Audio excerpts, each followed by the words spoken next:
Okay, so I'm here real quick before my next client comes in.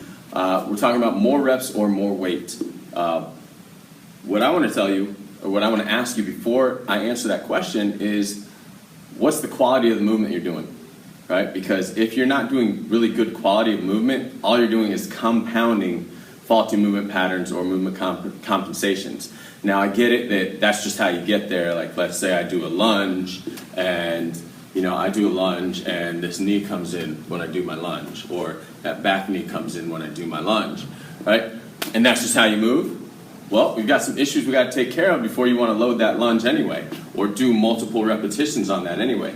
So what I'm looking for is, what is the quality of the movement that you're doing? So if I have this bench, right, and I want to do a push-up, and this is my push-up. So let's just say it's on the floor, whatever it is, right? And this is my push-up, right? Will it matter if I do more reps or more weight? Maybe I can do 500 of those. Maybe I can put a 50-pound dumbbell on my back or a 50-pound plate on my back.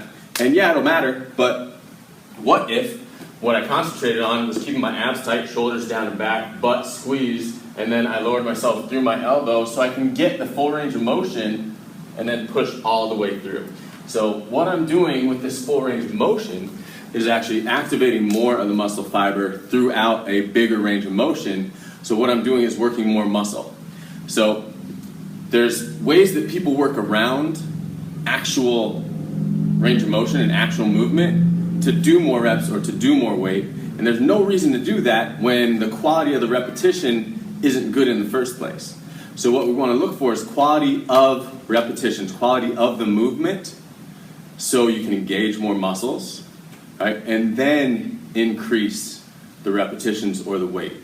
So once I do, boom here, once I do one of those, great, then I can graduate to doing 2, 4, 8, 10, great, 20, great, right? Then I want to look at making that movement more difficult.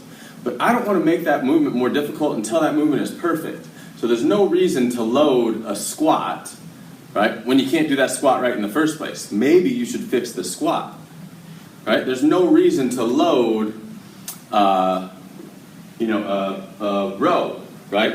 When if all I'm doing on my row is that, opening up my core to get that row up like this.